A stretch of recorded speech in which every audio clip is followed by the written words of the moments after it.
What happens when a store manager's racist rage meets someone who holds more power than they could ever imagine? In 30 seconds, one woman's quiet dignity would expose a truth so devastating, it would close doors forever. The fluorescent lights buzzed overhead in Henderson's premium electronics, casting harsh shadows across the polished marble floors. The smell of new leather from high-end phone cases mixed with the faint scent of cleaning solution as Monica Williams moved quietly between the aisles, her custodial cartwheels squeaking softly against the spotless tiles. For 3 years, she had cleaned this store every Tuesday and Friday evening after closing. 3 years of wiping down display cases that showcased $1,000 smartphones, vacuuming carpets that customers in designer shoes walked across, emptying trash bins filled with the remnants of million-dollar deals. The irony wasn't lost on her. She knew more about the technology in this store than most of the customers who bought it. But to store manager Derek Thompson and his assistant managers, Monica was invisible. Just another face in uniform, another pair of hands to clean up their messes. They walked past her as if she were part of the furniture, discussing quarterly profits and inventory shortages while she worked around them, her presence barely acknowledged with a grunt or a dismissive wave. Derek stood near the premium smartphone display, his voice sharp with frustration as he spoke to his team. The new security system is completely compromised. We've had 3 attempted break-ins this month and corporate is breathing down my neck. The alarm company says it's some kind of advanced bypass technique. They've never seen anything like it. Monica paused in her cleaning, her cloth frozen mid-wipe on a glass surface. Those words, advanced bypass technique, they weren't foreign to her. In fact, they were achingly familiar. Assistant manager Sarah Chen shook her head, scrolling through her tablet. The technicians are baffled. They're saying whoever's doing this has military-grade knowledge of electronic security systems. We might have to shut down temporarily if we can't figure this out. Corporate won't allow that, Derek snapped. We're the flagship store for this district. If we close, heads will roll, starting with mine. Monica's grip tightened on her cleaning cloth. She had heard enough technical jargon over the years to understand exactly what they were dealing with. More than that, she knew how to fix it. Without thinking, she stepped closer to the group, her voice soft but clear. Excuse me, sir. I couldn't help but overhear. Have you checked if someone's using a frequency modulation attack on your wireless sensors? The conversation stopped dead. Derek turned toward her, his eyes narrowing with a mixture of surprise and annoyance. The other managers exchanged glances, barely suppressing smirks. I'm sorry, what? Derek's voice dripped with condescension. Did our cleaning lady just try to give us technical advice? Monica felt heat rise in her cheeks, but she pressed on. The bypass technique you're describing. It sounds like someone's identified the specific radio frequency your sensors use and… Listen, Monica, Derek interrupted, his tone growing sharper. I appreciate that you clean things, but we're dealing with sophisticated criminal activity here, not mopping floors. Maybe stick to what you know, yeah? The dismissal stung, but it wasn't the words that hurt most. It was the laughter. Sarah and the other assistant managers chuckled, shaking their heads as if they'd just heard a child try to explain quantum physics. Monica stepped back, her face burning with embarrassment and something else, something that had been dormant for far too long. She returned to her cleaning cart, but her hands trembled slightly as she gripped the handle. Because what Derek Thompson didn't know, what none of them knew, was that Monica Williams had designed security systems for the Department of Defense. For 8 years, she had been one of the leading cybersecurity engineers for military installations, specializing in electronic surveillance and counter-intrusion protocols. She had walked away from a 6-figure salary and a corner office to care for her terminally ill mother. When her mother passed, grief and financial desperation had led her to take whatever work she could find. Cleaning paid the bills and kept her busy while she slowly rebuilt her life. But expertise like hers doesn't disappear. It doesn't fade away just because you trade a lab coat for a janitor's uniform. And the problem Derek was describing, Monica had solved variations of it dozens of times. As she watched Derek pace frantically, his career hanging in the balance over a problem she could solve in minutes, Monica felt something shift inside her chest. Something that had been quiet for too long was finally stirring. Because sometimes, the most dangerous person in the room is the one everyone thinks they can ignore. Before we continue with Monica's incredible story, I need to ask you something. If this story moved you, if it made you think about the people around you who might be more than they appear, please hit that subscribe button right now. We share stories like this every single week.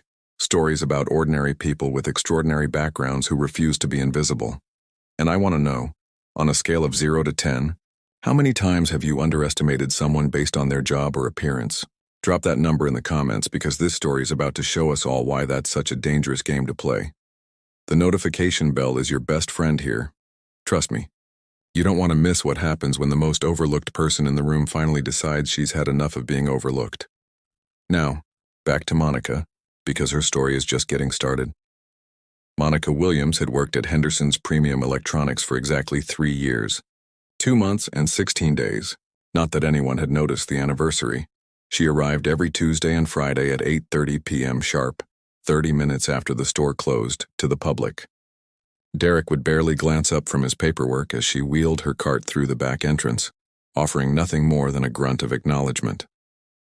To him, to all of them, she was just part of the closing routine, as predictable and unremarkable as locking the registers or setting the alarm. The store itself was a monument to success. 20,000 square feet of gleaming displays showcasing the latest in consumer technology. Crystal chandeliers hung from the ceiling, casting prismatic light across demonstration areas where customers could test virtual reality headsets that cost more than Monica made in 3 months. The walls were lined with awards: Retailer of the Year, Customer Service Excellence, Innovation in Retail Technology. Monica moved through this temple of commerce like a ghost, wiping down surfaces that reflected her own invisible presence. She had memorized every inch of the place. She knew which display cases showed fingerprints most easily, which carpeted areas collected the most debris, which corners the previous cleaning crew had consistently missed. But Monica watched. She always watched. She observed the customers who came in during her shift overlap, the last-minute shoppers, the ones making returns, the business people closing deals. She listened to the conversations between managers, the technical discussions with vendors, the frustrated phone calls with corporate. Over 3 years, she had absorbed an enormous amount of information about retail operations, inventory systems, and security protocols. On this particular Friday evening, Monica had arrived to find Derek in full crisis mode. She could hear his stressed voice from the moment she entered through the back door. "I don't care what the manual says." Derek was speaking rapidly into his phone, pacing behind the customer service counter. "We've had 3 security breaches in 4 weeks. Each time they bypassed every sensor, every camera motion detector, every alarm trigger. They're getting in clean and getting out clean, and we have no idea how." Monica began her usual routine, starting with the employee break room. Through the thin walls, she could hear Derek's conversation continuing. "No, Sarah, we can't wait for corporate to send another specialist. The insurance company is already asking questions. If we have another incident, they might drop our coverage entirely." Monica moved to the main floor, positioning her cart near the smartphone displays. Derek was now standing with Sarah Chen and 2 other assistant managers, Mark Rodriguez and Jennifer Walsh. Their body language screamed frustration and barely contained panic. "The security footage shows nothing," Sarah was saying, scrolling through her tablet. "Whoever's doing this knows exactly how to avoid detection. They're either professionals or they have inside information about our systems." "It's got to be professionals," Mark interjected. "The way they're disabling the wireless sensors without triggering any backup protocols? That takes serious technical knowledge." Jennifer nodded grimly. "The police detective said it's one of the most sophisticated electronic intrusion patterns he's ever seen." "Military-grade stuff?" Monica's hands paused in their cleaning motion. "Military-grade electronic intrusion, wireless sensor bypass techniques, motion detector evasion protocols." The terminology was falling into place like puzzle pieces in her mind. Derek's voice rose with mounting frustration. "I need solutions, not descriptions of how screwed we are. Corporate is sending an audit team next week. If we don't have this resolved by then, they're going to start looking for someone to blame." "Maybe we should consider hiring an outside security consultant," Sarah suggested. "Someone with specialized cybersecurity experience. Do you know what that costs?" Derek snapped. "We're talking about $50,000 minimum, just for an assessment. Corporate will never approve that kind of expense unless we can prove we've exhausted all other options." Monica finished wiping down the display case she was working on, but she remained close enough to hear every word. The conversation continued for another 10 minutes, growing more desperate with each passing moment. Wait, Jennifer said suddenly, looking up from her phone. I'm reading about something called frequency modulation attacks. Apparently, sophisticated thieves can identify the specific radio frequencies that wireless security sensors use and then… Jennifer, please. Derek interrupted wearily. We're not cybersecurity experts. We need to leave this to people who actually understand this stuff. That's when Monica stepped forward, her voice quiet but clear. Excuse me, sir? I couldn't help but overhear. Have you checked if someone's using a frequency modulation attack on your wireless sensors? The silence that followed was deafening. 4 pairs of eyes turned toward her with expressions ranging from surprise to barely concealed amusement. Monica felt her heart rate increase, but she pressed forward. The bypass technique you're describing, she continued, her voice gaining slight confidence. It sounds like someone's identified the specific radio frequency your sensors use, and they're transmitting a countersignal that creates dead zones in your coverage pattern. Derek's expression shifted from surprise to condescension so quickly it was almost comical. I'm sorry, what? His voice carried the tone adults use when children interrupt grown-up conversations. Did our cleaning lady just try to give us technical advice? Monica felt the familiar sting of dismissal. But years of military briefings had taught her to present information clearly, regardless of the audience's initial reaction. The wireless sensors in most retail security systems operate on specific frequency bands. If someone has the right equipment, they can… Listen, Monica. Derek's voice cut through her explanation like a blade. I appreciate that you clean things very well, but we're dealing with sophisticated criminal activity here. This isn't about mopping floors or emptying trash cans. This requires actual expertise in cybersecurity and electronic surveillance systems. Maybe stick to what you know, yeah? The words hit their mark perfectly. Sarah covered her mouth to hide a smile. Mark shook his head with the exaggerated patience of someone dealing with a well-meaning but clueless subordinate. Jennifer actually chuckled out loud. Thanks for the input. Though, Derek added with mock appreciation, the kind of tone reserved for children who've just suggested that airplanes fly because they're painted bright colors. Monica stepped back from the group, her face burning with embarrassment and something else, something much more dangerous. She returned to her cleaning cart, gripping the handle so tightly her knuckles went white. Because what Derek Thompson didn't know, what none of them could possibly imagine, was that Monica Williams had spent 8 years designing the exact security systems they were struggling to understand. 20 minutes later, Derek and his management team were still huddled around the customer service counter, their voices growing sharper with each failed attempt to contact another security consultant. That's the 3rd company that's told us they can't send anyone until next month, Sarah said, ending another call with visible frustration. Apparently there's been a surge in sophisticated electronic break-ins across the region. Everyone's booked solid. Derek slammed his hand down on the counter. Next month? We don't have next month. Corporate's audit team arrives Monday. If we haven't resolved this by then, they're going to assume we're either incompetent or complicit. Monica continued her work, methodically cleaning the display cases that housed the store's most expensive merchandise, but her ears were tuned to every word of their increasingly desperate conversation. Wait, Mark said, looking up from his laptop.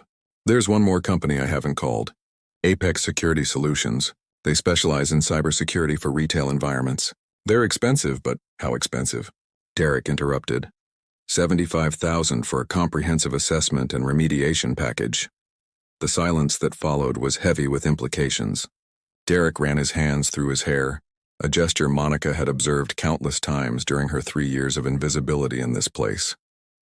75,000, Derek repeated slowly, for something that might not even work. It's either that or we shut down temporarily, Jennifer pointed out. And you said corporate would never allow that. Derek's phone rang, interrupting their discussion. Monica could hear the tension in his voice as he answered. Henderson's Electronics, Derek speaking. A pause. Yes, sir, I understand the situation is… What? Another pause, longer this time. No, sir, we haven't been able to identify the breach method yet. We're working with security consultants too. Yes, sir. I understand the timeline. Monica watched Derek's face go pale as he listened to the voice on the other end of the line. Monday morning, Derek continued. Yes, sir. I understand that my position depends on resolving this before the audit team arrives. He ended the call and stood in stunned silence for a moment. What did they say? Sarah asked quietly. That was Regional Manager Peterson. He's received preliminary reports from 3 other stores in our district that have experienced similar security breaches. Corporate is treating this as a potential coordinated attack on their retail network. Derek's voice was barely above a whisper. If we don't have a solution by Monday morning, I'm fired. The whole management team gets restructured. The weight of that statement settled over the group like a thick fog. Monica had seen workplace crises before, but this was different. These weren't just jobs on the line. These were careers, families, mortgages, children's college funds. Without quite realizing it, Monica found herself moving closer to their conversation again. The problem they were describing wasn't just technically interesting to her. It was solvable. More than solvable.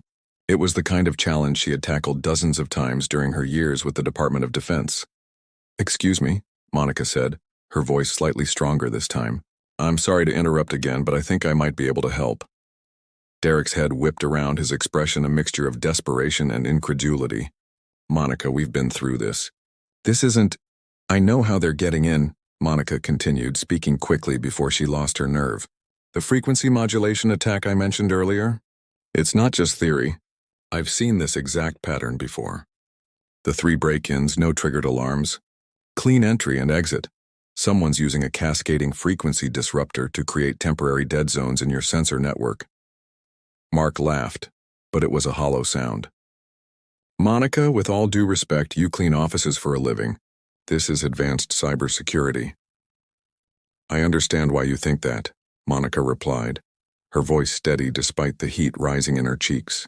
"But the wireless sensors you're using, they're KL7400 series manufactured by Sentinel Systems. They operate on a 915 MHz frequency band with automatic hop sequencing every 37 seconds. If someone maps the hop sequence and uses a synchronized counter-transmission, they can create predictable blind spots that last exactly long enough for someone to enter and exit without detection." The specificity of her statement created another moment of stunned silence. Sarah blinked several times as if trying to process what she'd just heard. "How do you know our sensor model numbers?" Jennifer asked, her tone shifting from dismissive to confused. "I've been cleaning around these displays for 3 years," Monica replied. "I've read every manual, every spec sheet, every installation guide that gets left out on the service counter. You'd be surprised what you learn when people think you're invisible."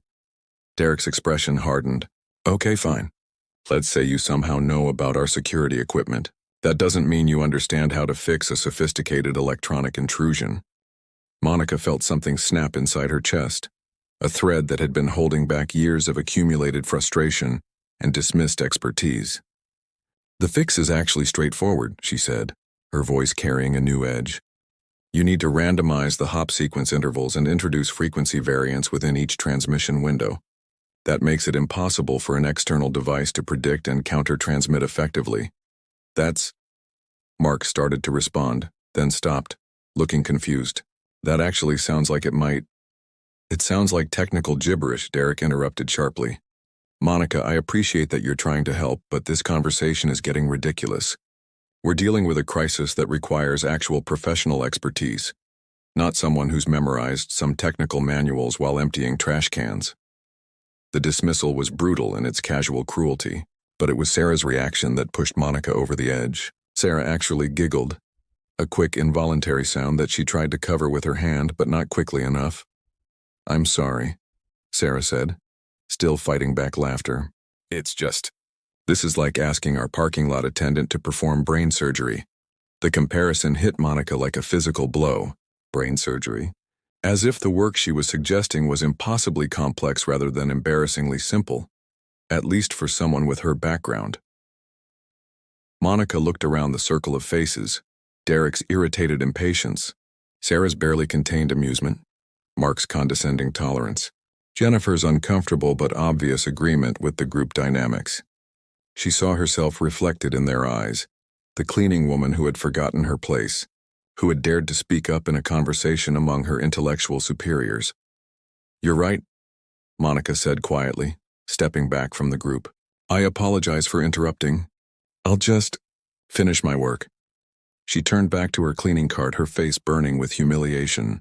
But as she gripped the handle and began moving toward the next section of displays, something fundamental had shifted inside her. For 3 years, she had been invisible in this place. For 3 years, she had accepted that invisibility as the price of steady employment and the path of least resistance. But watching Derek pace frantically, his career crumbling over a problem she could solve in 20 minutes, Monica realized that invisibility was a choice she had made. And choices could be unmade, because sometimes the most dangerous person in the room isn't the one making the most noise. Sometimes it's the one who's been silent too long. In the small apartment she shared with her teenage daughter Alicia, Monica sat at her kitchen table with a cup of cold coffee and a leather portfolio she hadn't opened in 3 years. The portfolio was worn at the edges, stamped with the seal of the Department of Defense, and filled with commendations, security clearances, and project summaries that represented another lifetime. On the cover, embossed in gold lettering, Dr. Monica Williams, Senior Cybersecurity Engineer, Electronic Warfare Division. The pages inside contained details of classified projects, military installations she had secured, enemy electronic intrusion attempts she had thwarted, advanced surveillance systems she had designed for overseas operations. 8 years of her life were documented in those pages. 8 years of 12-hour days, high-stakes briefings, and the peculiar satisfaction that came from solving problems that stumped entire teams of equally qualified engineers. Back then, technology spoke to her in ways that felt almost intuitive. Complex systems revealed their vulnerabilities like old friends sharing secrets. The last project summary was dated 3 years and 4 months ago. Operation Silent Shield, comprehensive electronic security upgrade for forward operating base Alpha 7. Monica remembered that project vividly. It had taken her team 6 months to design a security system that could withstand the most sophisticated electronic intrusion techniques known to military intelligence. The irony was bitter. The exact same techniques Derek's thieves were using had been standard practice for enemy operatives trying to breach military installations. The countermeasures Monica had developed weren't just effective, they were bulletproof.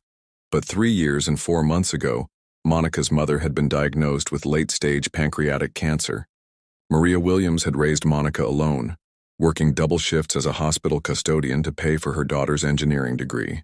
When the doctors said Maria had 6 months to live, possibly 8 with aggressive treatment, Monica's choice had been immediate and non-negotiable.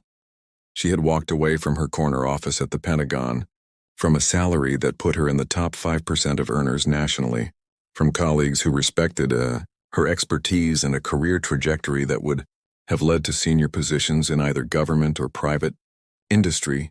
Mija, her mother, had whispered during one of their last conversations, "You don't have to sacrifice everything for me. Your work is important. You're important." But Monica had already made up her mind. "My work will wait, Mama. You won't."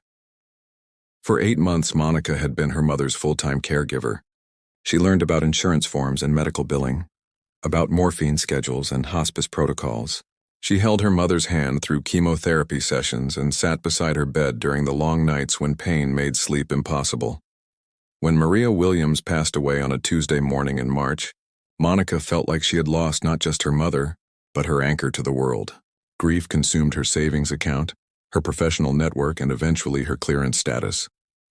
Security clearances expire when they're not actively maintained, and Monica had been too devastated to navigate the bureaucratic requirements for renewal. By the time she began looking for work again, her resume had a gap that made employers nervous. Government contractors wanted engineers who could immediately return to classified projects. Private companies questioned why someone with her credentials had been out of the workforce. The few interviews she managed to secure ended with polite rejections and suggestions that she might want to consider transitioning into a different field. Monica had needed income immediately. Alicia was a junior in high school, talking about college applications and scholarship opportunities. The apartment rent didn't care about Monica's emotional recovery timeline. The utility companies weren't interested in her professional credentials. Henderson's Premium Electronics had been hiring custodial staff. The pay was 1/10 of what Monica had earned at the Pentagon, but it was steady, and it came with health insurance. Most importantly, it didn't require explaining career gaps or undergoing background checks that would reveal how far she had fallen from her former professional status. So, Dr. Monica Williams, who had briefed generals and designed security systems for the most sensitive military installations in the world, put on a uniform and started emptying trash cans, For 3 years, she had told herself it was temporary. A bridge period while she figured out how to rebuild her career, how to explain her situation to potential employers, how to regain her professional footing in a field that moved quickly and rarely offered second chances. But 3 years of invisibility had been oddly comfortable. No one expected anything from her except clean floors and empty wastebaskets. No one asked about her credentials or her plans for professional development. She could grieve privately, parent quietly, and exist without the pressure of living up to her former achievements. The problem was that expertise like Monica's didn't disappear. Every technical conversation she overheard, every security system she observed, every electronic challenge that stumped the educated professionals around her, all of it was painfully, obviously solvable to someone with her background. Tonight, sitting with her old portfolio, Monica felt the full weight of what she had become versus what she had been. Derek's crisis wasn't just solvable, it was elementary. The kind of problem she would have assigned to junior engineers as a learning exercise. She thought about Sarah's giggle, Mark's condescending patience, Derek's casual dismissal of her expertise. They weren't wrong to underestimate her based on the information they had. From their perspective, she was exactly what she appeared to be, a middle-aged woman who cleaned their store twice a week. But Monica remembered something her mentor at the Pentagon had told her during her first year. The most dangerous opponents are the ones who allow you to underestimate them. Invisibility is the ultimate tactical advantage. Monica closed the portfolio and looked at her reflection in the dark kitchen window. Tomorrow was Saturday. The store would be closed, but Derek would likely be there with his management team, frantically preparing for Monday's corporate audit. She picked up her phone and scrolled through her contacts until she found a number she hadn't called in 3 years. Dr. James Chen, former colleague and current director of cybersecurity for the largest retail security firm on the East Coast. "James," she said when he answered on the second ring, "it's Monica Williams. I know it's been a while, but I need a favor, and after Monday you're going to owe me one in return. Because sometimes, the most powerful thing an invisible person can do is choose to be seen." Saturday morning arrived gray and overcast, with a kind of persistent drizzle that made everything look worn and tired.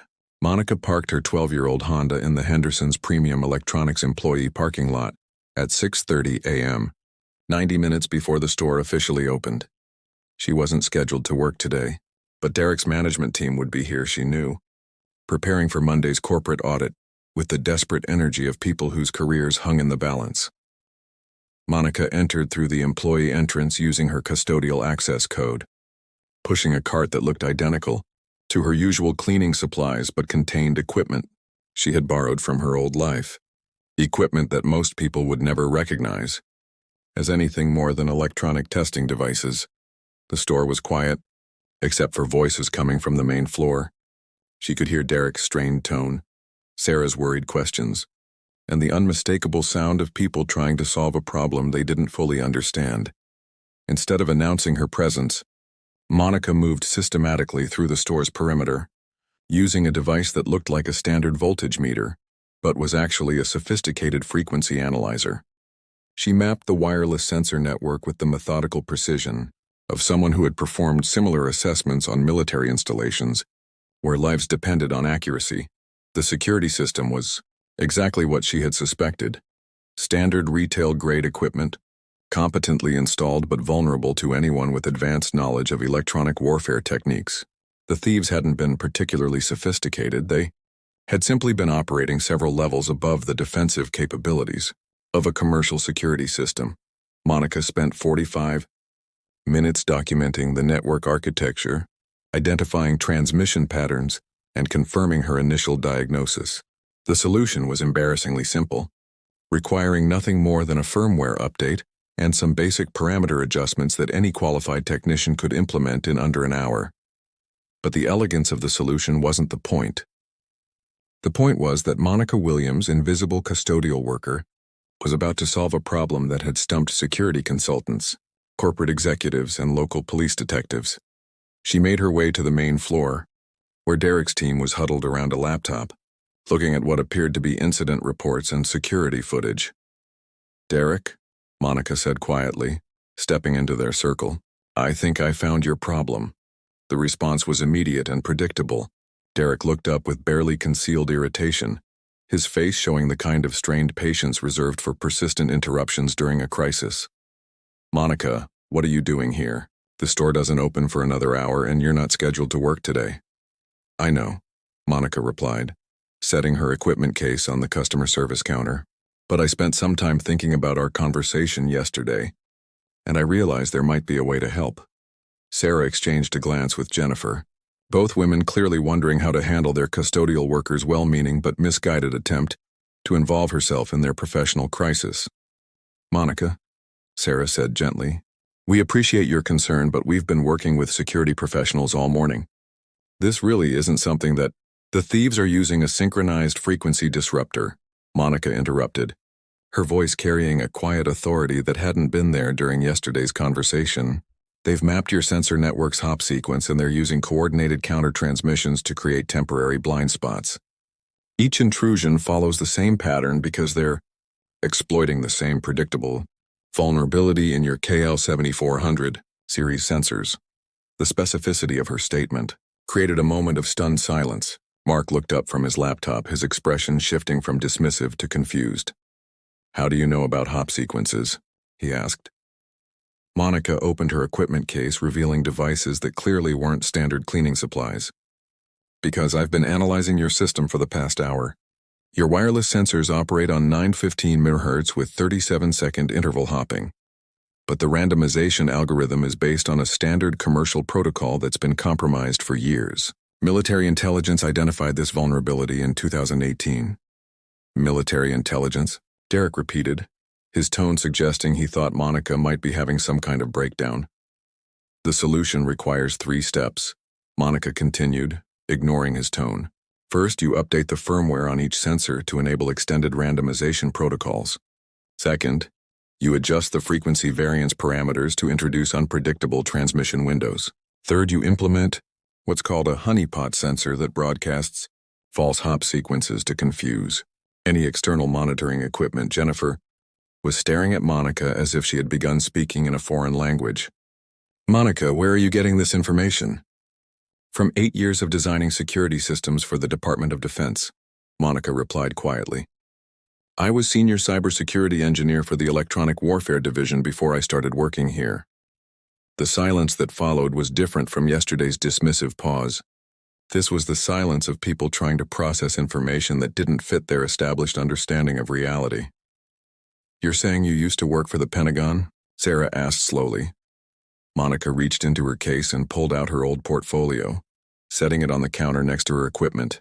The Department of Defense seal was visible on the cover, along with her name and former title. Dr. Monica Williams, she said. I specialized in electronic surveillance and counter-intrusion protocols for military installations overseas. The technique your thieves are using is called a cascading frequency attack, and it's been standard practice for enemy operatives trying to breach secure facilities. The countermeasures I'm describing aren't experimental. They're proven solutions that have been protecting high-value targets for years. Derek picked up the portfolio with trembling hands, opening it to reveal pages of technical specifications, security clearance documentation, and project summaries that represented work at the highest levels of national security infrastructure. This is, Derek started, then stopped, clearly struggling to reconcile the woman he had dismissed as unqualified custodial staff with the credentials he was now holding. The reason I know how to fix your problem, Monica finished, is because I've solved this exact problem before, multiple times. For installations where electronic security breaches weren't just about stolen merchandise, they were about protecting lives. She gestured toward her equipment. I can implement the fix right now this morning before the store opens. Your system will be completely secure by Monday morning, and your audit team will find 0 vulnerabilities in your electronic security infrastructure. Monica looked around the circle of faces. Derek's shocked confusion, Sarah's dawning realization, Mark's embarrassed discomfort, Jennifer's wide-eyed amazement. The question isn't whether I can solve this problem, Monica said quietly. The question is whether you're ready to let me. Derek stared at the portfolio in his hands, flipping through pages of military commendations and technical specifications that might as well have been written in hieroglyphics. His face had gone pale, and when he finally looked up at Monica, his expression was a complex mixture of disbelief embarrassment, and dawning horror at the magnitude of his mistake. Dr. Monica Williams, he read aloud from one of the documents, lead engineer for Operation Silent Shield, responsible for designing electronic security protocols for classified military installations. He looked up again. "This is really you?" "That's really me," Monica confirmed quietly. Sarah had moved closer to examine the portfolio over Derek's shoulder, her eyes widening as she read. "Monica, these projects, some of this work was for overseas military bases. You had top-secret clearance?" "I did," Monica replied. "For 8 years." The silence stretched uncomfortably as the implications of their previous day's conversation began to sink in. Mark was the first to speak, his voice barely above a whisper. "Yesterday, when you tried to explain the frequency modulation attack, I was describing a technique I've encountered and neutralized dozens of times," Monica finished. "What your thieves are doing isn't sophisticated by military standards. It's actually fairly basic electronic warfare." Jennifer was shaking her head slowly, as if trying to wake up from a confusing dream. "But you work in custodial services. You clean our store." "I clean your store," Monica agreed, "because 3 years ago my mother was diagnosed with terminal cancer, and I left my career to take care of her. When she died, I needed work quickly to support my daughter. Custodial services was hiring immediately, and the job came with health insurance." Derek set the portfolio down on the counter with trembling hands. "So when we were discussing the security breaches yesterday, you were describing a problem I could have solved in my sleep," Monica said. "A problem I have solved multiple times for installations infinitely more sensitive than a retail electronics store." The weight of that statement settled over the group like a physical force. Sarah covered her face with her hands, clearly mortified by her own behavior from the previous day. "Oh my God," Sarah whispered. "Monica, I'm so sorry. When you tried to help yesterday, we were so dismissive, so condescending." "You laughed," Monica said quietly but without anger. "You compared asking for my help to asking a parking lot attendant to perform brain surgery."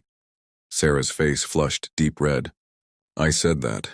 I actually said that to someone who spent 8 years protecting military installations from electronic warfare attacks." Derek was looking at Monica with a expression she had never seen before. Not dismissal or condescension, but something approaching awe mixed with deep shame. "The security consultants we've been calling. The ones who want $75,000 to assess our system. They would probably charge you 3 times that amount, and take weeks to reach the same conclusion," Monica said quietly. "The equipment I'm using? It's military surplus that I bought when I left the Pentagon. The knowledge I'm applying? It's the same expertise that protected overseas military installations from enemy electronic warfare attacks." Derek was staring at her with an expression she had never seen before. A mixture of awe, shame, and something approaching fear. Not fear of her, but fear of the magnitude of his mistake. "Monica," he said, his voice barely above a whisper, "I need you to understand something. Yesterday, when we dismissed you, when we laughed at your suggestions, you were operating with the information you had," Monica interrupted. "From your perspective, I was exactly what I appeared to be. A custodial worker trying to involve herself in technical discussions beyond her expertise." "But that's exactly the problem," Sarah said. Her face flushed with shame. "We didn't just dismiss your ideas. We dismissed you. As a person. As someone whose opinions might have value regardless of your job title." Monica watched as the full weight of their behavior began to settle on Derek's management team. Mark was shaking his head slowly as if trying to wake up from a nightmare. "The parking lot attendant performing brain surgery comment," Jennifer whispered. "I said that about someone who had top-secret security clearance and designed systems for military installations." "The worst part," Derek said, running his hands through his hair, "is that this isn't really about your credentials. I mean, it is, but it's also about something deeper. We treated you like you were invisible for 3 years. Not just professionally invisible, personally invisible." Monica felt something shift in her chest. This conversation had moved beyond professional recognition into territory that was far more complex and meaningful. "Derek," she said quietly, "can I ask you something? In 3 years of working here, how many times have you asked me about my family, my interests, my background outside of work?"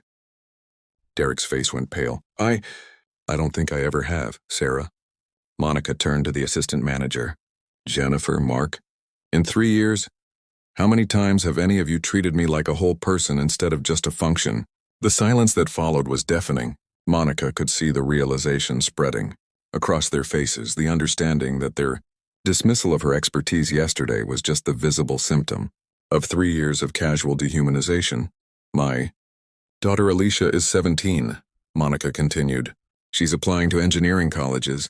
She wants to study cybersecurity because she says her mom makes it sound interesting when I help her with computer problems. She doesn't know about my Pentagon background. I've never told her because I didn't want her to see me as someone who had fallen from grace. Sarah was crying now, tears streaming down her face. Monica, I'm so sorry. We've been working alongside someone extraordinary for 3 years, and we treated you like I didn't matter, Monica finished. Like my thoughts, my experiences, my expertise were irrelevant because of the uniform I wear and the work I do. Derek stood up abruptly, beginning to pace behind the counter. This is about more than just fixing our security system. This is about the fact that we've been unconsciously perpetuating a system that makes people invisible based on their job titles and social status. It's about the fact that I could have been contributing to this store's success in meaningful ways for 3 years, Monica added. But nobody ever thought to ask what I might be capable of beyond emptying trash cans and mopping floors. Mark looked up from the portfolio he had been studying. These projects, Monica, some of these systems you designed are protecting soldiers' lives right now, and we've been treating you like you couldn't possibly understand basic technology. The irony, Monica said with a sad smile, is that I probably know more about the electronics in this store than most of your customers. I've spent 3 years observing, learning, understanding your inventory and systems, but my insights were worthless because they came from someone in custodial services. Derek stopped pacing and looked directly at her. Monica, I need to ask you something, and I want you to be completely honest. How many times over the past 3 years have you watched us struggle with problems you could have solved? Monica considered the question carefully. Dozens of times. Inventory tracking issues, customer service workflow problems, display security concerns, network connectivity troubleshooting. I've observed solutions to problems you didn't even know you had. And you never said anything because the one time I did try to contribute, yesterday, I was laughed at and dismissed. Because 3 years of being invisible taught me that my role here was to clean up after more important people, not to participate in meaningful conversations about the business. Jennifer wiped her eyes with a tissue. We created an environment where someone with your expertise felt like she had to stay silent and invisible. More than that, Derek said grimly. We created an environment where we almost lost our jobs and shut down the store because we were too arrogant and too blind to recognize the resources we already had. Monica opened her equipment case again and began organizing her tools. The good news is that your security problem is completely fixable. The bad news is that your culture problem is much more complex. What do you mean? Sarah asked. I mean that I'm not the only employee you've overlooked, Monica replied. I'm probably not the only person working in this building who has skills and insights that could benefit the business, if anyone bothered to ask. But your hierarchical assumptions about who deserves to be heard and who doesn't, that's a much bigger problem than wireless sensor vulnerabilities. Derek sat back down, the weight of her words settling over him. Monica, if we implement your security fix, when we implement your security fix, what happens next? Next, Monica said, closing her case, you decide whether this experience changes how you see and treat the people who work for you. Whether you learned something about the cost of making people invisible, whether you're willing to create space for contributions from unexpected sources. She stood up, preparing to leave. I can fix your security system this morning. Whether you can fix your organizational culture, that's something only you can answer. Monday morning arrived with unusual energy at Henderson's Premium Electronics. Word had spread through informal networks over the weekend, employees talking to employees, managers sharing the story with other retail locations, corporate executives whispering about the custodial worker who had solved a crisis that had stumped security consultants. Monica entered through the employee entrance at 7 a.m., an hour before the store opened to customers, but knowing that Derek and his team would already be there, preparing for the corporate audit that would determine their professional futures. The security system she had repaired over the weekend was functioning flawlessly. Her modifications had not only eliminated the vulnerability that allowed the break-ins, but had also enhanced the system's overall effectiveness beyond its original specifications. Any corporate auditor would find the electronic security infrastructure at Henderson's to be state-of-the-art. But Monica wasn't thinking about technical achievements as she walked through the store.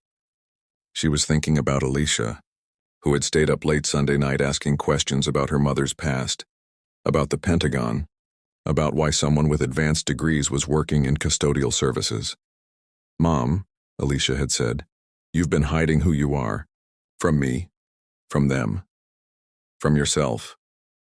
As Monica approached the main floor, she could hear voices, more voices than usual for a Monday morning. Derek was there, along with his management team, but there were also people she didn't recognize. Corporate executives, she assumed, there for the audit. When she rounded the corner, the conversation stopped. Not with the uncomfortable silence she had grown accustomed to over 3 years, but with something that felt entirely different. Derek stood up immediately, and his expression was unlike anything she had seen before. "Monica," Derek said, his voice carrying a formality that was both respectful and slightly nervous, "I'd like you to meet Regional Manager Peterson and Corporate Security Director Williams. No relation. They're here from headquarters."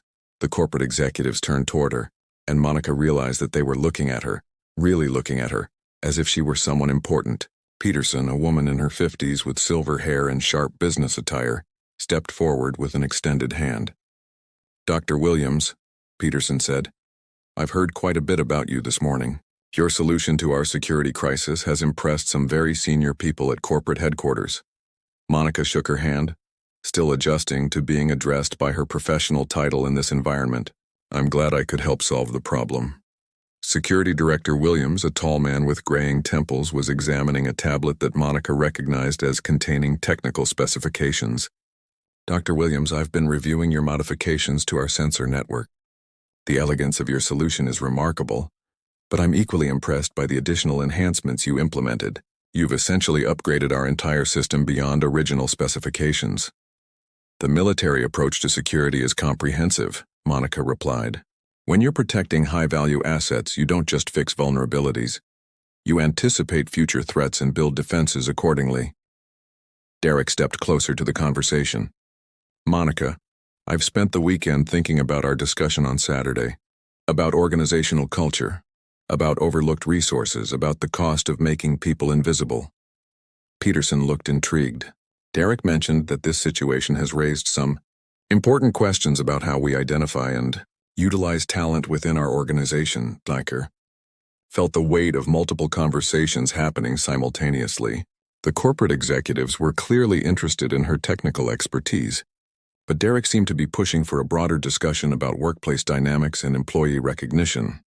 "Ms. Peterson," Monica said carefully, "I think the security breach was a symptom of something larger. Not just technical vulnerabilities, but organizational blind spots. Your company has been paying me to clean these stores for 3 years while sitting on expertise that could have prevented multiple problems and enhanced operations significantly. What are you suggesting?" Peterson asked. "I'm suggesting that Henderson's Premium Electronics, like most organizations, has employees whose capabilities extend far beyond their job descriptions. People who could contribute meaningfully to problem-solving, innovation, and operational improvement if anyone bothered to ask what they're capable of." Security Director Williams looked up from his tablet. "Dr. Williams, would you be interested in consulting with our corporate security team on a more formal basis? Your background and expertise could be valuable across our entire retail network." Monica glanced at Derek, who was watching the conversation with intense interest. "That depends on several factors. First, I want to continue living in this community and being available for my daughter. Second, any consulting arrangement would need to be structured around my current schedule and commitments. And third," Peterson asked, "third, I want any consulting work to include training and mentorship components. If Henderson's is serious about not overlooking talent, then part of my role should be helping identify and develop expertise that already exists within your workforce." Derek smiled for the first time since Monica had known him. "Monica, what if the arrangement was more than consulting? What if we restructured your role here to include both facility management and technical security oversight? Keep your current schedule and benefits, but expand your responsibilities to match your actual capabilities?" Monica felt something she hadn't experienced in 3 years. The possibility of being seen and utilized for who she actually was, rather than who people assumed she was based on her job title. That would mean creating a new position that doesn't exist in your corporate structure, she said. We're prepared to do exactly that, Peterson replied. Henderson's needs to evolve how we think about talent identification and employee development. Your situation has highlighted gaps in our approach that extend across our entire organization. Sarah, who had been quietly listening to the conversation, stepped forward. Monica, I want you to know that this weekend changed how I see my role as a manager. Not just the technical problem you solved, but the conversation about creating space for contributions from unexpected sources. The entire management team has been discussing how to implement regular forums where all employees can share insights about operations, customer service, and problem solving, Jennifer added. Monica looked around the circle of faces, Derek's hopeful expression, the corporate executive's genuine interest, the management team's newfound awareness. For the first time in 3 years, she felt like she was part of a conversation rather than invisible background to it. I'm interested, she said, but I want to suggest something additional. Any new role I take on should include mentoring other employees who might be working below their potential. Not just technical mentoring, but helping people recognize and advocate for their own capabilities. Dr. Williams, Peterson said, I think you've just outlined the beginning of a much larger transformation for our company. 6 months later, Monica Williams stood in the same Henderson's premium electronics store, but everything had changed. The nameplate on her office door read Dr. Monica Williams, Director of Operations and Employee Development. Her uniform had been replaced by business attire, and her custodial cart had been replaced by a tablet containing the security protocols she now managed across 17 retail locations. But the most meaningful change wasn't in her title or her salary. It was in the conversations happening around her every day. The monthly innovation forums she had helped establish were generating dozens of operational improvements from employees at every level. The maintenance supervisor who had designed more efficient inventory tracking systems, the sales associate who spoke 3 languages and now led customer service training for diverse populations, the security guard who had identified patterns in shoplifting behavior that led to new loss prevention strategies. Alicia was now a freshman at the State University, studying cybersecurity engineering with a full scholarship, earned partly through an essay about her mother's career journey. She visited the store occasionally, beaming with pride as she watched Monica train other employees in technical skills and leadership development. Derek had been promoted to district manager, largely based on his store's transformation into a model for employee engagement and talent development.